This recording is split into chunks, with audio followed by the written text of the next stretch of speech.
Welcome back to another episode of RMV. Hey everyone, I hope we're all having an amazing day. And today we have Whytli Brianna here with us. Brianna is a certified life coach and a mental health advocate. She's also a survivor of sexual and mental abuse. Thank you so much for joining Whytli. Thank you for having me. I'm so excited to be here. Again, thank you so much for taking your time out of your day. And we wanted to start off by asking about your story. And on your website, there's something called the no filter stories. Can you explain what that means and then just talk about, your journey here? Yeah, of course. So when I was in high school, around 15 years old, I started having this boy pursue me. And long story short, we were together for a span of about 2 years, and it ended up being, sorry about that.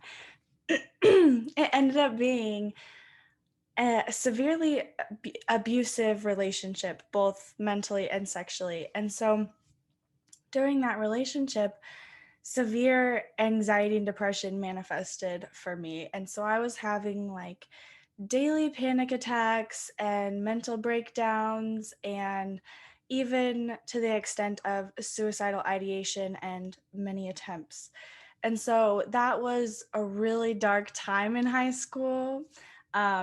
And during that time, on social media and with my peers and at school, no one had any idea what I was going through because I was putting on this mask or filter that my life was perfect, that my relationship was happy and perfect.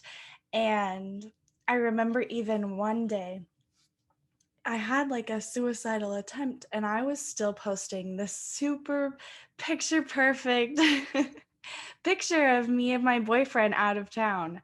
And so it just got exhausting because I'm going to school, I'm putting up this front that everything's fine, I'm having so much fun, the greatest time of my life. And I'm not. And that's exhausting to have to lead these like double lives only almost.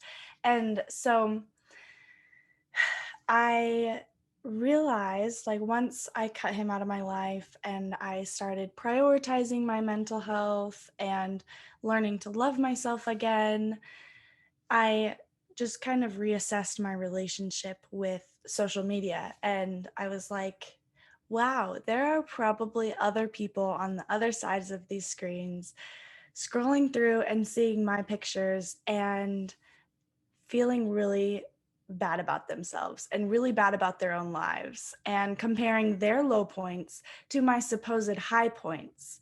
And so through And the Stigma, which is a teen mental health foundation, we'll probably go into that a little bit later, but I decided to share the first hashtag no filter story. So I made like this 10-minute video where I just briefly shared my struggles with anxiety and depression and suicide attempts, and kind of gave like a message of hope that I was going to therapy and taking medication and doing all of these things to prioritize my mental health and cope with these things, and that there was hope and that it's also okay to not be okay. And so I shared that on social media, and I just had like this outpouring of people being like, oh my gosh, I had no idea. Like, I was always so jealous of your life. And other people being like, me too. I've been in this spot too. And people that I was going to school with or that I used to be friends with, and that I had no idea, that I was jealous of the life that they portrayed on social media. And so it was just a super like surreal experience. And so then when I started learning more about abuse and what happened to me, I shared like a part two no filter story about my abusive relationship, because he was also super popular and charismatic and everyone thought we were going to get married because we were this perfect, cute little couple. And so, yeah, just taking off those filters of social media and being real and vulnerable and really making connections with so many people because they were taking off their own filters and and being vulnerable themselves, sharing the different things they were going through. So that's kind of the spiel behind like why I decided to share those stories and the reasoning or impact behind it. Yeah, I was also watching the video too, like the no filter, and Mega was telling me she watched the whole thing, and I was also watching it, and she was telling me it was like so sad, and I also watched it too, and yeah, but I thought it was important, and you're really brave to share the story because not many people share those things, and they're really scared. But it's good if you do share it because it's really important to speak Mhm. out. Thank Yeah, you. also, it was very inspiring too, just to listen to your story. And like as you said, it's like now I wonder, there's so many people that we know and we have no idea what's going on behind their lives. And it's really hard to speak up and like maybe, seek that help. So I'm very happy that you got through everything and now you're here. Thank you. Yeah, so I wanted to talk about the letter you wrote to yourself, Dear Whitley. So I'll be reading a small excerpt, and Mega will be reading the second part of it.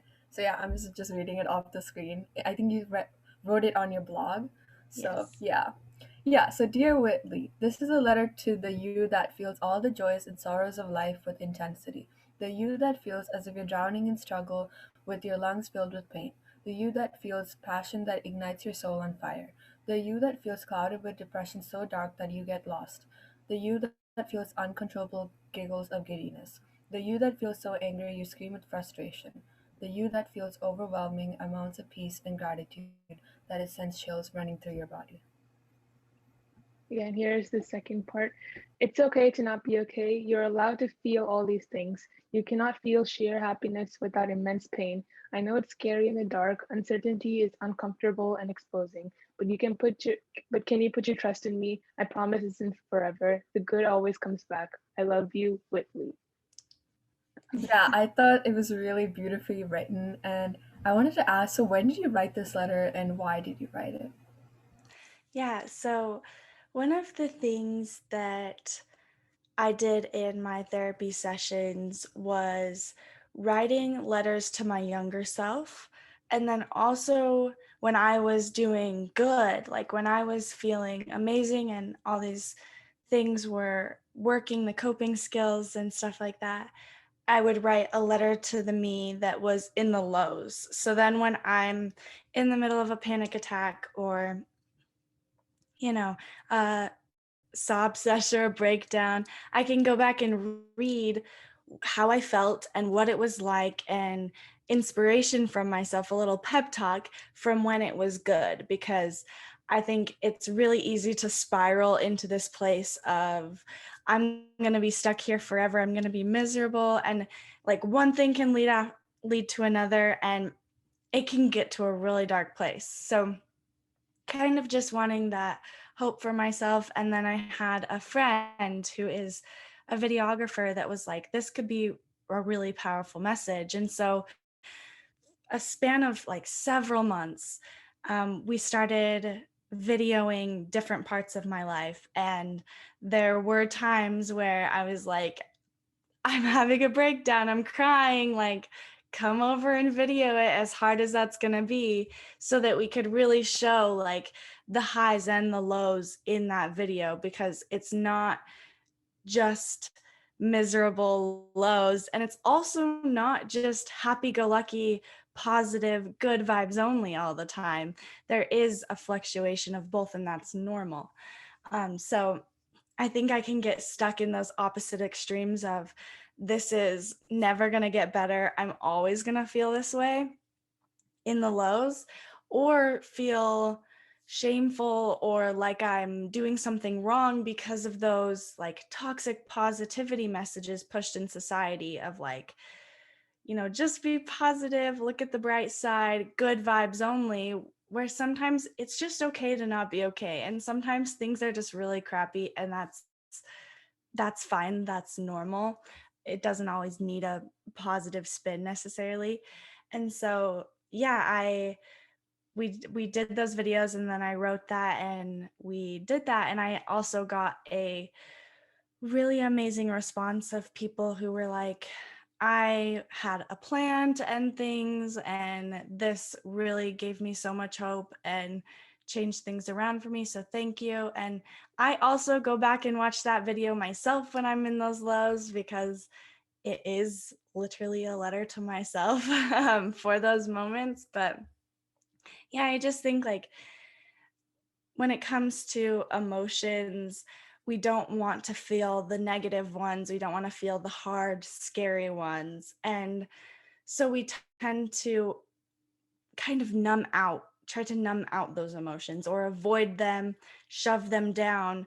But the thing is, we can't be selective. And so if we numb out or avoid and push down the so-called negative ones, we're also going to be numbing out the positive ones. And so in order to have like a fulfilling life where we're, connected to ourselves and connected to other people, we have to feel everything. And so if we just, push through those hard moments and feel our feelings and allow ourselves permission to just not be okay, then those feelings aren't going to last forever. And because you feel that pain and that sorrow, you know what it feels like to be happy, and you know what it feels like to be joyful and passionate and all of those different things, because you have that contrast and you've been in both places. So it's kind of just taking the good with the bad, and it's like the yin and yang dynamic there. Yeah, it was really, I when I was reading it, it also gave me sort of a realization that, it's okay to not be okay, because I also had meltdowns. Even Vega knows, and we're doing like our college apps and SAT. It's like so much stress. And so sometimes it's like, sometimes it's like, when you're in a meltdown, you don't really realize like, why am I crying? It's, crying is not going to do anything. But when I read the letter, Whitley, like, it really spoke out to me.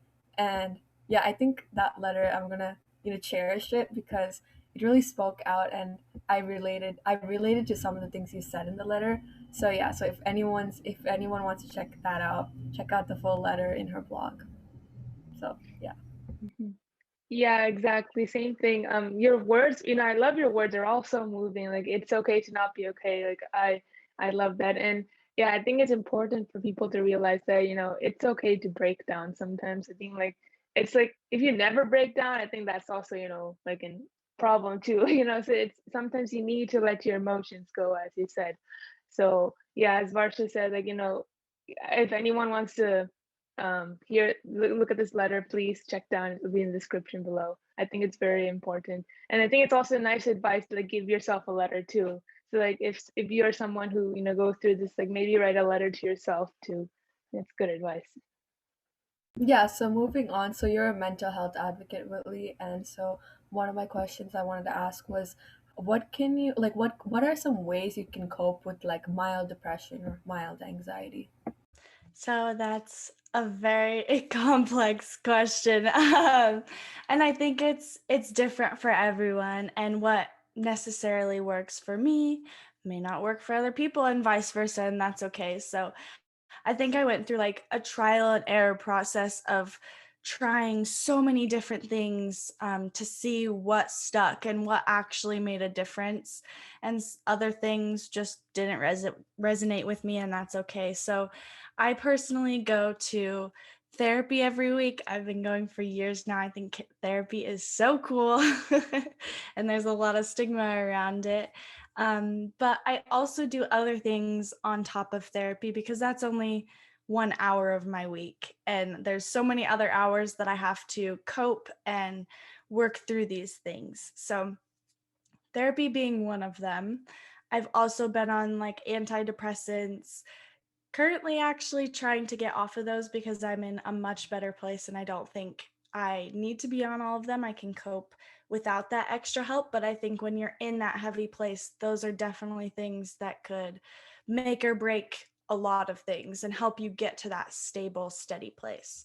So those would be the two big ones, but there's also other things that could help you, maybe finding something that lights you up, something that helps you channel those emotions and express them. And again, that's going to look different for everyone. For me, that's journaling or going on barefoot walks. I go on these walks completely barefoot because it's grounding and I can feel the earth beneath my feet and I can just like connect to my body again. Whereas when I'm depressed, I am numb and I'm not really connected to how my body's feeling.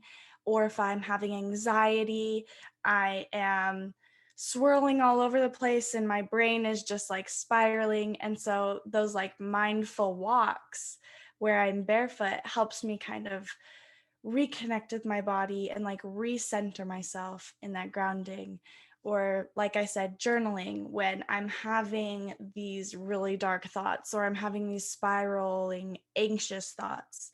I can get all of that out of my head and onto paper, and then it's not swirling around in my head as much anymore, and I just like endlessly write, and whatever's coming through my head is down on paper, because it helps me process my emotions and figure out like the root of what is going on. How am I actually feeling, and kind of dig deeper. But it could be different for different people. Some people could express themselves through working out, going on a run, and really just like burning all of that energy or feeling alive in their body again. Other people could paint their emotions and feelings. Other people could do yoga or meditation. That's another one that I personally like. Other people could dance, have a dance party, and like express themselves that way. Like it just would look so different for different people, but finding something that helps you channel that emotion, channel that energy, and express your feelings and also reconnect with your body. I think that is so huge. And that's hard. You're not going to be perfect at it every time. Every time I'm feeling down in the dumps, sometimes I won't even have the motivation or energy to do that. So giving yourself grace and just taking like baby steps, one step at a time.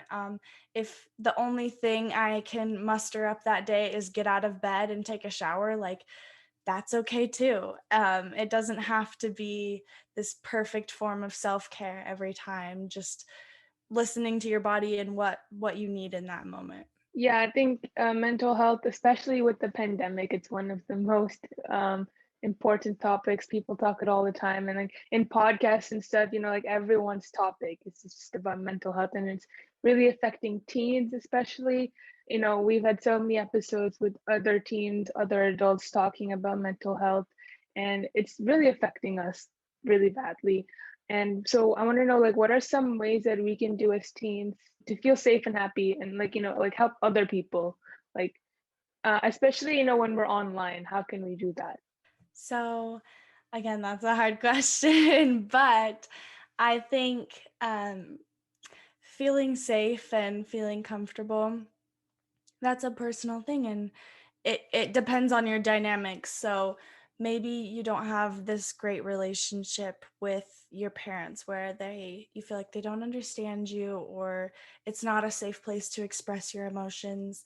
And so it doesn't have to be the same for everyone. If that's not a safe place, maybe it's a teacher at school, or maybe it's an aunt or uncle, or maybe it's people online. I know social media can get a bad rap, and I am one to talk because I can talk about how it's affected my own mental health, but there are beautiful ways that we can use social media to connect with other people. And so if you don't feel like there's someone in your personal life that you can go to express these things safely, like find an online community. There are so many foundations and support groups and different people that you can connect with that have been where you've been and understand what you're going through, because I definitely think that support system is crucial, because you can't just keep it all in by yourself and do it alone, because that's when it can get to a really dark place and it's really hard. That's a lot to carry by yourself. So I think finding whoever is wherever is a support system of multiple people that can hear you out and can, motivate you and get you through those times is really big. But I think in times of crisis, you definitely want to be talking to someone in your real life, whether that be parents or another trusted adult, because you want to make safety plans to make sure everything is okay, and you're going to be okay when it does get that bad. But as for like teenagers with each other, I think on social media, I'm very passionate about like being vulnerable and showing those highs and lows. I think a cool thing that people can do is go back and edit their captions. So things that you post that, let's say, you had a breakdown that day, or you were fighting with your family that day, or like just something else was going on, but you presented this happy picture that was like, I'm living my best life. So I call them like little reality checks. So I've gone back and edited multiple captions on my pictures, um, just saying like reality check, this is what's going on behind the picture, like this is what was actually happening in my day. And not to negate that, this is, maybe I was on vacation and this was such a beautiful time and a beautiful picture. It can be both. Like I can be having a good time and be on vacation, and I can also be feeling extremely lonely or agitated that day, or a little bit anxious, just different things. I think that keeps it super real on social media, so that other people aren't seeing your feed and comparing their low points to your supposed high points. I think that's an unfair comparison, and it's a slippery slope, and I've been there. I think that, also encouraging your friends, your loved ones, your peers around you to like speak kindly about themselves. I think you can't like force someone to learn to love themselves. Like you can't do that work for someone else. I couldn't do that work for my best friend. It's got to be an internal job of learning to love myself. If I've been here where I don't have that positive of an image of myself, and when people try to compliment me, I don't believe them, or I'd be like, no, my hair looks really frizzy today, or it's a bad hair day, even though someone's trying to tell me that they actually really like my hair. Like not accepting that because you don't believe it yourself. So it's this internal job. So something that I did with my friend group in high school was, I think it is kind of like trendy to make self-deprecating jokes, and I'm so trash, or like I'm not hip with the kids, I don't know what the thing is these days, but whatever you're saying about yourself, holding each other accountable. So like instead of being like, no, no, no, you're so beautiful, kind of making them say that about themselves. So like if my friend says that she doesn't look good today and is just like bagging on herself, being like, okay, well, we don't believe that. Like, we love you. And despite your physical appearance, it's what's on the inside. But we want you to say 3 good things about yourself. And so if you just like compliment them and they're in that place, they're not going to necessarily believe you, and it's not going to mean the same. But if they have to reflect themselves and replace that negative comment about themselves with 3 positive ones, if they don't like their hair, what do they like about themselves? I think that's a way to hold each other accountable and make it a positive, safe environment for those around you. Yeah, I think that was really good advice. I think whatever we think, or like if we keep on thinking these negative thoughts, we can definitely go down a hole and get stuck in there. So I think it's important, spread positivity, as everyone says. And I know like it's also really hard to speak up. Like I don't know, I can't really imagine and I mean, like, I know people, stay quiet because they're too afraid to speak up. So like what can they do? Like how can they gain confidence, to seek help, or maybe, just even talk to your friends, or, as you said, change your Instagram captions, because that can be very, scary for people. So, how did they feel safe and comfortable to speak up? Yeah, I think it doesn't have to be, you don't have to be like this mental health advocate on day one, like taking baby steps, and maybe you're not sharing your own experiences right off the bat or ever. That's not for everyone. Not everyone can get to, that public vulnerability. That might not be safe or comfortable for them, and that's okay. So I think taking baby steps, maybe you're not to the place of sharing your own stuff or changing your captions or different things like that, but sharing other people's stories on social media, or sharing just a positive message, or like mental health resources, like sharing on your Instagram stories or your Snapchat stories, different things like that. And so, sharing other people that are doing this work, other people that are comfortable with these things, because then you're making it so the people that follow you can read those stories and be like, oh, I'm not alone. Like, I'm not crazy. Other people are going through this. Or as long as it impacts like one person, it doesn't have to reach all 500 of your followers. Like, as long as it makes an impact for one person, it touches their life and they needed to hear that day, like it makes it all worth it. So I think, yeah, definitely taking those baby steps of sharing other resources, other people's stories is a good start for sure.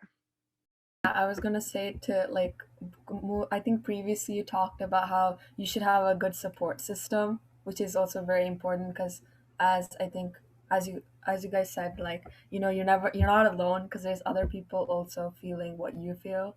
So definitely. So you have a podcast called In the Wake Podcast. So do you want to talk a little bit about what the podcast is about and why did you start it?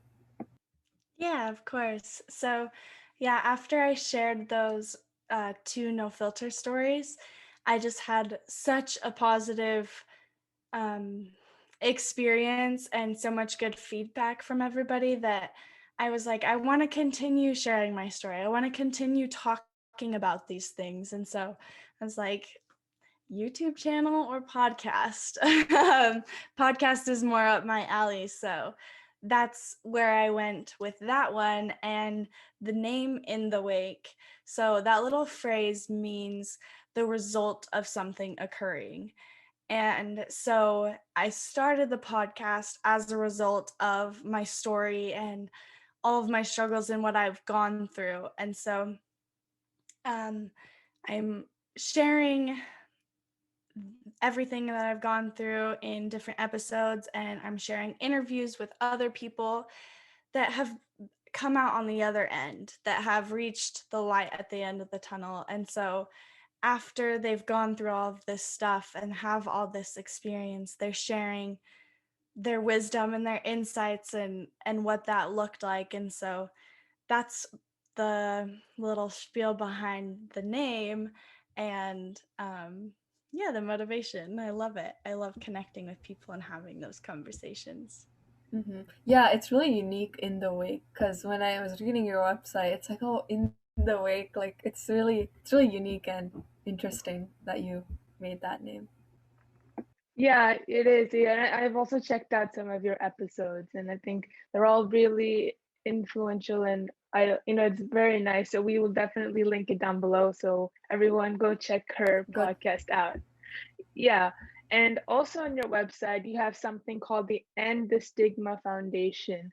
So what is that, and why did you start it? So I am actually not the original person that started it. I'm now a co-founder and kind of run all of those things, but my mom is a founder of the Emily Effect, and it's a foundation for moms with postpartum anxiety and depression because she lost a friend to both of those things. And so the friend's family started this foundation, the Emily Effect, and started sharing other moms' stories and sharing resources and all of those different things because my mom my mom's friend who passed away didn't have that kind of support and didn't have that kind of like those resources and people that she knew that were going through those things. And so they started that. And then the founder and, my mom and the other founders realized, teens need this kind of support. And I was going through the thick of my struggles, and some of the other founders had teenagers that were also going through these things. So they decided to start a sister foundation called End the Stigma, because there definitely is a stigma around mental health and receiving help, therapy, medication, all of those different things, where people don't like to talk about it, and people just like whisper behind closed doors, shove it under the rug. And so they started that. And then once I started, coming out of the thick of it and coping and getting a little bit more stable, they were like, we want teens to run this foundation, because if adults are just preaching to teens, they're going to roll their eyes and be like, okay, whatever. But if their peers are talking to them and talking about these things and normalizing it, then it's received better. Like, oh, that's interesting. That's cool. That's cool to talk about your struggles. That's cool to go to therapy, because other people my age are also normalizing and doing this. And so I took over End the Stigma, and then I was the first to share my no filter story about my anxiety and depression. And then since then, we've had multiple people share their stories through letters and videos. And then here in Las Vegas, with my own therapist, I started 4 different support groups, 3 of them being for teens that were going through these things, and then 1 support group for parents that had teens going through these kinds of struggles. So we just post a lot of resources and awareness and normalize talking about these things, and messages of hope and different things like that. So yeah. I wanted to ask, so like, is there a specific age that you have to be to join this group? And like, how can we join? So the local support groups, I think it's 18 and under. Sometimes I pop in there even though I'm not 18. But as for like sharing your stories, it's definitely teens, but also young adults and, people in college, different things like that, or even adults that struggled as teens that are talking about these things or sharing their stories. So there's not an age limit, and, people can join the movement by sharing their resources or sharing their no filter stories through our foundation, or just different things like that, hosting a school club or a support group, or just different social media campaigns and different things like that. Okay, yeah. So we will link that down below if anyone is interested. And I think, it's really cool, as you said, it's how teens are working together, because I think we're more comfortable, I guess, talking to people our age than adults. So I think it's really nice to have this kind of support group where we can talk to each other. Yeah, I was going to add on by saying that, yeah, I think it's really helpful too, because for, teens especially, mental health is a really important topic. And I've also seen like my friends also talk about like, oh, how some schools don't really help with mental health. The counselors are not helping, even though they tried to like, because like in our school a few years back, there wasn't a really like, big like, what I meant to say, it's like there's not many resources or anything to for to cope with mental health or talk about it, have sessions. And I've seen it in movies too. I think in some schools they do have it. So I think that's definitely, what the Stigma Foundation is definitely, I think, will be helpful. And yeah, I think it's really important that you started it. And I hope like, teens also join so they can, know more about it as well. Yeah, definitely. Yeah, definitely. Like our school has actually implemented a wellness center for us, the students, because it's a really neat, the brand new thing, and I think it's helped a lot of students. Like whenever they feel, you know, they just need a break from school, from their classes, they can just go to the wellness center. And I've heard friends saying like it's a really calming place. So I'm really happy, more schools are, paying attention to us and like helping us and giving us resources, because it's very important. Yeah, I was gonna say that, like, I mean, I don't know, we've been so, like, my friends were talking about it too, and, I think they're, like, still making an effort towards it, and, it is important because, high school is very stressful too, and, like, junior year is really stressful, and there's, like, when I, like, before the pandemic started, like, there was a lot of teens I saw, like, crying or, like, having a bad day, and sometimes I also thought, like, if they had, like, a specific center, like, Ameka mentioned that her school has a wellness center. So if our school had that too, I think it would definitely be a better place. Even I would also want to go there to just to calm my mind down. So yeah. I think that's so cool. I've never even heard of like a wellness center, but that's such a cool idea. I love that. Yeah, definitely. It helped a lot of students. Yeah, so on your website, you also mentioned, yeah, you are really passionate about spreading your message on platforms, events, youth groups, and more. And on your website, you mentioned that on 2018, 2019, you've traveled the East Coast, all around the East Coast. I mean, West Coast, sorry, the West Coast. So how was that experience? And like, what was your favorite moment during that time? Yeah, so I was teaching these learn to love yourself lessons.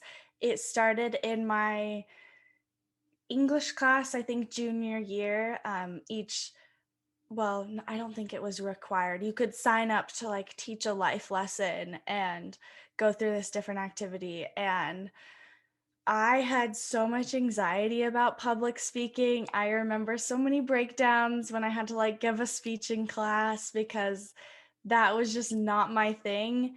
But I found myself like going up there and signing up, and my teacher like was so excited because that was not like me.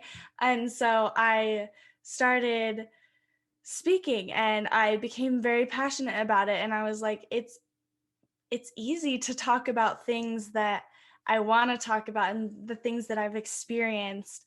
Not so easy to talk about like something that was assigned to me, the more anxiety provoking. So I got a really good turnout in that English class. And then I kind of started advertising it more, like, let's talk about these things. Let me come talk to your like church youth group or your classroom or your friend group, just these different organizations where teens gather. And so, yeah, I traveled to different church groups and I got invited to a couple different classrooms and mental health events where I was able to interact with other kids younger than me or my own age and kind of just open up and talk about these things. And it was always such a cool experience because at first everyone was a little timid to like talk about it. It was a little uncomfortable, but then it was like after one of their friends started opening up and talking about it and being like, you know what, me too, or like I struggle with this, or then it was like, oh, it's cool to like talk about those things and it's a safe place. And then it was just this ripple effect of everyone talking about it. And so yeah, in those lessons we would talk about how you can support each other through like learning to love yourself and taking care of your mental health. And so like on an individual level, but also a community level. So it was super cool and I miss doing it. I know COVID has been a thing, but Yeah. yeah. Yeah, I was gonna say, like, even though you've had so many struggles, like, your journey has been really remarkable ever since, like, everything that happened and stuff. So yeah, it's really inspiring too at the same time. And yeah, it's really interesting that you gave talks about it too, because I know like a lot of people, if they're struggling with that, like, but by listening to them, they always take advice. Even starting the podcast too for us too, like we wanted to gather knowledge and advice and learn how to grow as human beings and things like that, so definitely. Yeah, you mentioned you had, a fear of public speaking. Do you have any tips for those? Because I know I did. I mean, I still do, but it's not as big as before. The podcast definitely helped my public speaking. But do you have any tips or advice for that? Yeah, I think practice for sure. I would write out like everything I would want to say and then record myself speaking it, and then I would listen to it, like listen to that voice memo over and over just so I got comfortable with what I wanted to talk about. And so then it's not like I'm memorizing it, but then I know what I want to say. I know those different points. And so that was like kind of like a study tip, if you will, for my public speaking. But I also think just like grounding beforehand so that you don't have like that anxiety and those nerves about doing it. Just doing like, what are 5 things I can see? What are 4 things I can touch? 3 that I can smell, 2 that I can hear, and 1 that I can taste. Like going through those senses, or like doing a barefoot walk, or whatever is accessible to you before, just so you can like center yourself, like gain that confidence instead of being really anxious and nervous about it, because I think your energy around it and how you show up makes a big difference. But it's, I feel like it's easier when you're talking about something you're passionate about. But I'm definitely not an expert and have had my fair share of like mishaps and all that. Yeah, I was gonna say, like, practice is important. Like my parents, everyone says the same thing, like practice. Like for public speaking too, I think before podcast and stuff, I was also a little bit nervous as well. Like, when we conduct these like before we started, it was just a conversation between me and Mega and I. And then we like started to like, oh, maybe we should conduct interviews and learn more about, the society, careers, and issues that like we're discussing now, like mental health. So yeah, so for me, like I joined the speech and debate club in freshman year, and I also like attended this program. So like definitely, practice is important. Like with the podcast, I think Mega, before, she was a really quiet person and she wouldn't really talk much. Like I was the one who had to talk, so we get the conversation going.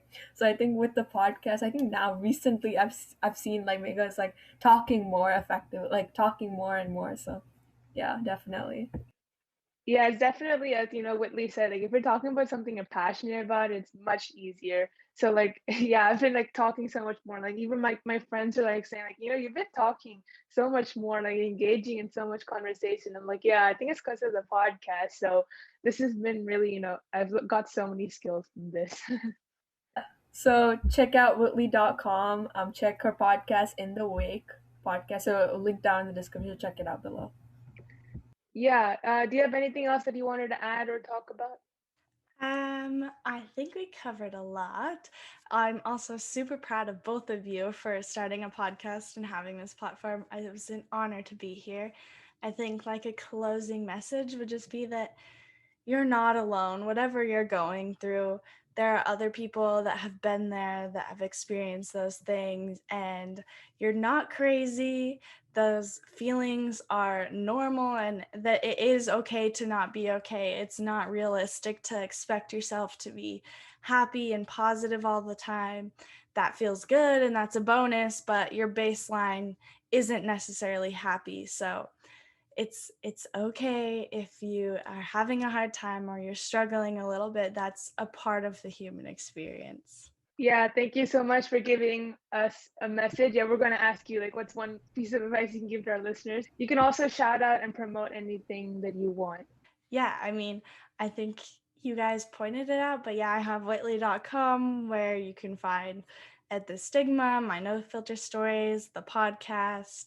The podcast is In the Wake with Whytli, and then endthestigma.org, or the Instagram, which is endthestigma.org.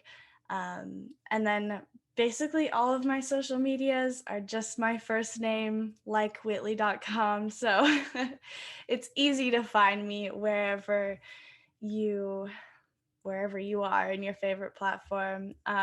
My piece of advice, ooh, that's so hard.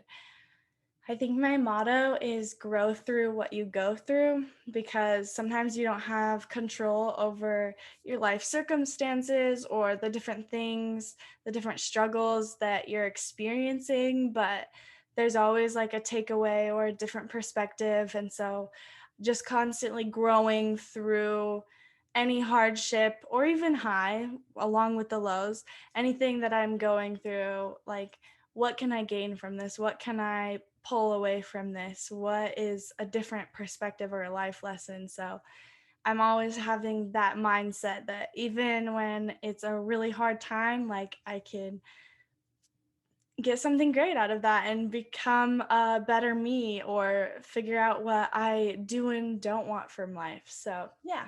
Thank you so much for joining, Willie. I had a really great conversation. I really enjoyed this episode too, because I learned so much, and reading that letter and looking at your website, reading your story has also made me realize a lot of things about life in general.